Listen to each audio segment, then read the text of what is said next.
Who are we? We are the ones who step up for each other. I've got your back. You've got mine. Kindness, humility, empathy. It's not just talk. It's who we are. It's who we always have been. And no one can take that from us. The movement to bring it back, it started here. And here. And here. In school gymnasiums, community centers, the living room down the block. You'll be where? Okay, we'll be there. Who are we?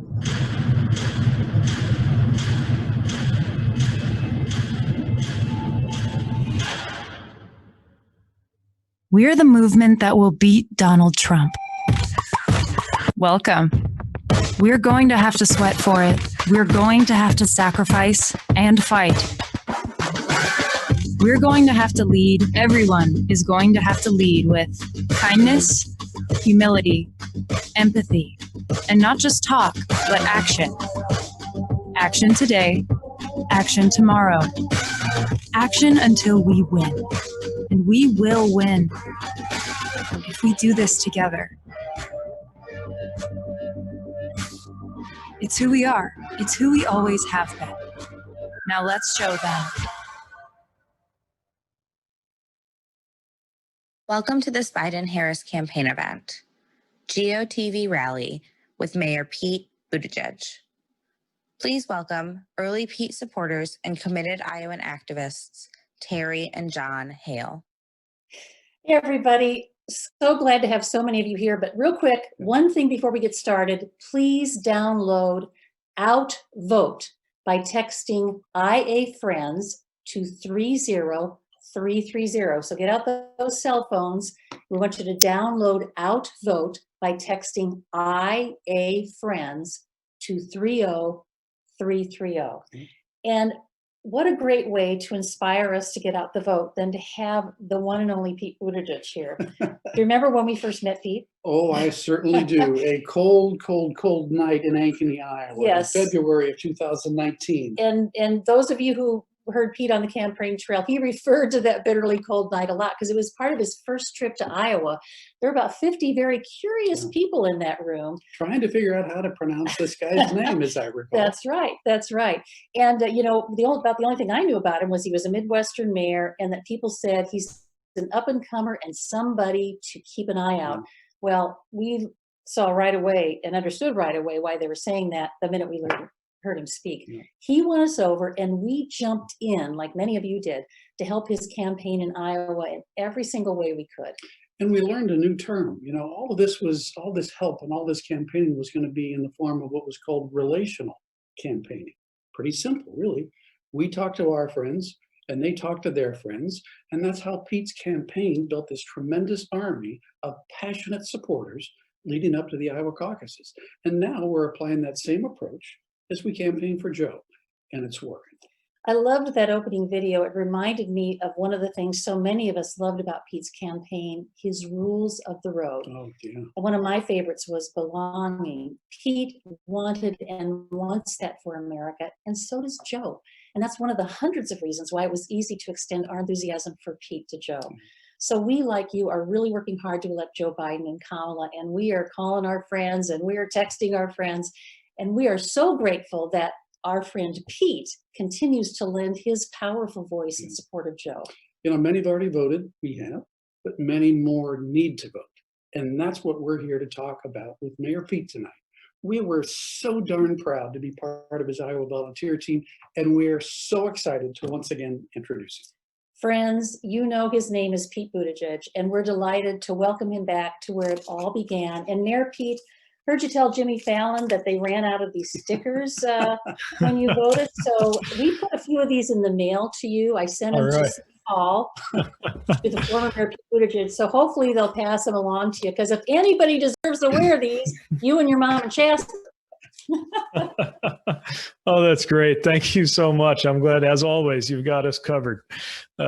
Terry, John, it's so great seeing you. I'm looking through the the faces that are gathered here, and it feels like a family reunion. I'm so thrilled to be reunited with you, and so excited that we're coming together. So many people who are part of our effort, people who hit the doors. I see people from our precinct team and captains. I see people some people who travel to Iowa to be part of that effort, and I'm just so thrilled that we're together. And no matter who you were for in that caucus process, I'm glad we're all on the same team right now. It's just, it was difficult, of course, because of the amazing support and wonderful warmth you showed me. It was so difficult to make that decision when the time had come to bring an end to my campaign. But I'll tell you what wasn't difficult was knowing what to do next and asking my supporters to join me in supporting Joe Biden for president. And I got to tell you, from the time when we were competing to the present day, he has continued to be somebody that I'm really proud to be for. I know we spend a lot of time thinking about what we're up against. I mean, don't get me started.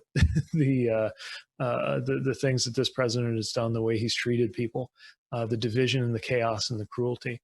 And who would have thought, when I was there that chilly day in Ankeny that I remember so well, who would have thought that the stakes would actually go up astronomically, even from those days when we knew so much was at stake? If you told me that then, I would ask you how that was even possible. And yet we've been clobbered by the pandemic, by the economic devastation, by a moral reckoning over racial injustice, by even our democracy itself being called into question. And so I'm not going to dwell on what we're up against. We all know it. What made you so special as a community of supporters, and in all of the Iowa communities that welcomed Chasten and me and our team, was an understanding of what we were building, an understanding of what we were for, those values that we called the rules of the road, that were values that you carried with you in so many ways before we thought to write them down. And those values are at stake right now. And there's an opportunity to make good on that idea of belonging that we were building all that time. Now, Joe talks about it in a different way. He talks about the soul of the nation. But if you think about it, that really rhymes with what my campaign had to say, and what we all believed in the course of that campaign about how the presidency is not just about policy, although that's terribly important, not just about management, although we certainly need more competent management, but there's a kind of soulcraft in it. There's a knowledge that the kind of voice you have in the highest office in the land calls out to all of us, and it can call out what's best in us, or it can call out what's worst in us. And I can tell you, both from the times I was competing against him and the times we've been standing side by side, Joe Biden and Kamala Harris too are people who are going to call out the best in this country, and that can't come soon enough. We have an opportunity here, even at this late hour, after 2020 has been so cruel in so many ways.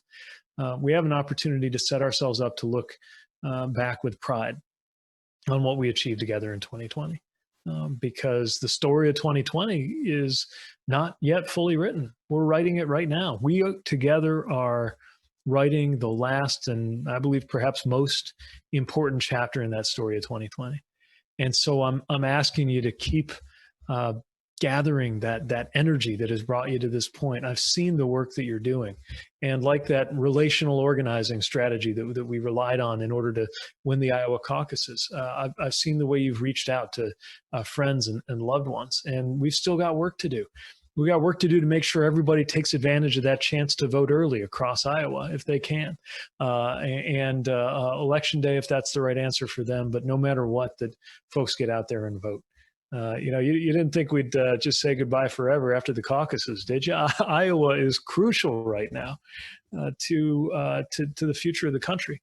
And I'm so glad that it is, because, it's the kind of voices and the kinds of communities that remind me of home that could send such a powerful message it would be heard across the entire country if Iowa delivers for Joe Biden and Kamala Harris. And I also have got to know so many of the extraordinary candidates for Senate with Teresa Greenfield, and for Congress, and for those critical state offices, because we know not to treat the presidency like the only office that matters.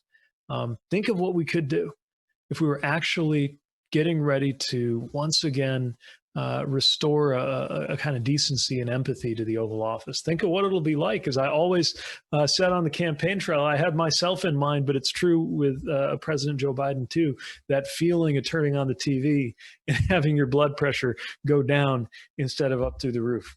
Think of what it's going to be like when we have that voice calling out what's best in us, not to mention the policies that are going to better, paying attention to doctors and scientists, making sure we raise wages for those who for those who are powering our country and our economy, not just taking care of the best off, expanding, not reducing healthcare, all those things that have to happen. It begins now.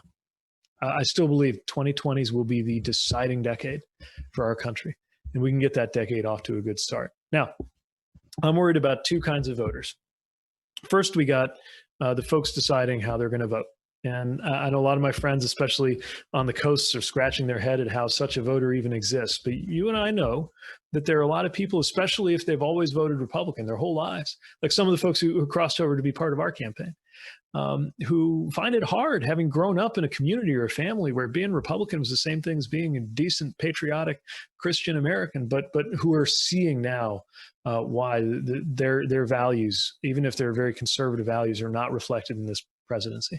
They're ready to make that change, but we got to help them get permission to do it. We got to make sure they know how welcome they are.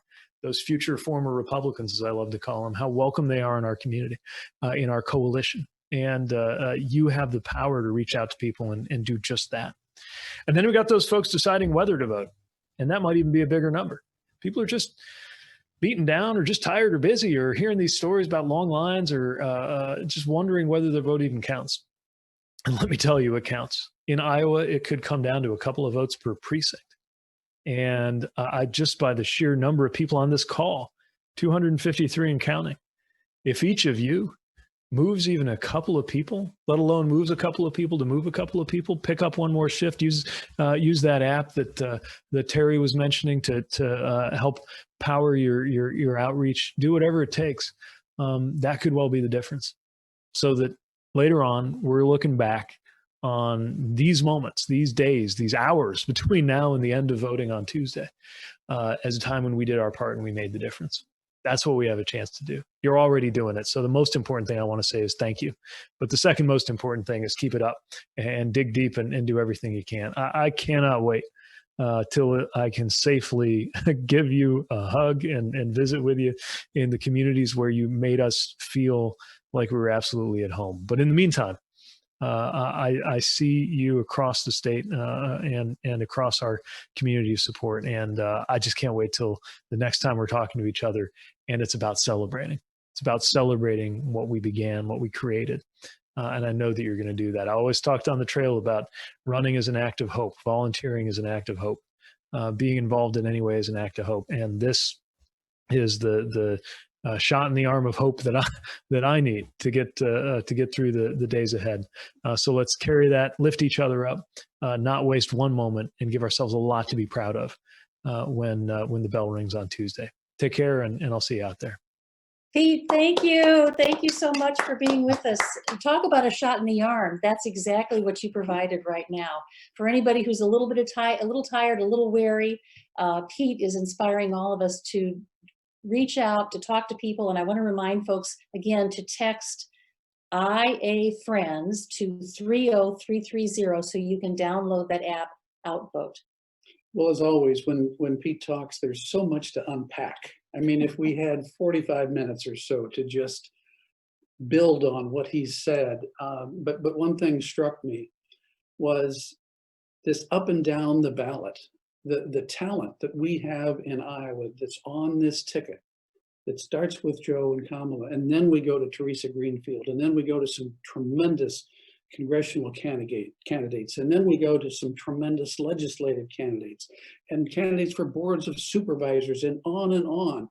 It's critically important that we just go down that ballot. I mean, we've talked to people who say, well, I'm going to vote for Joe Biden, but then they really aren't that familiar with who else is on the ballot, and we have to talk to them about that, and we have to stress the importance of that. So that's one thing we want to encourage everybody to do as you're talking to people.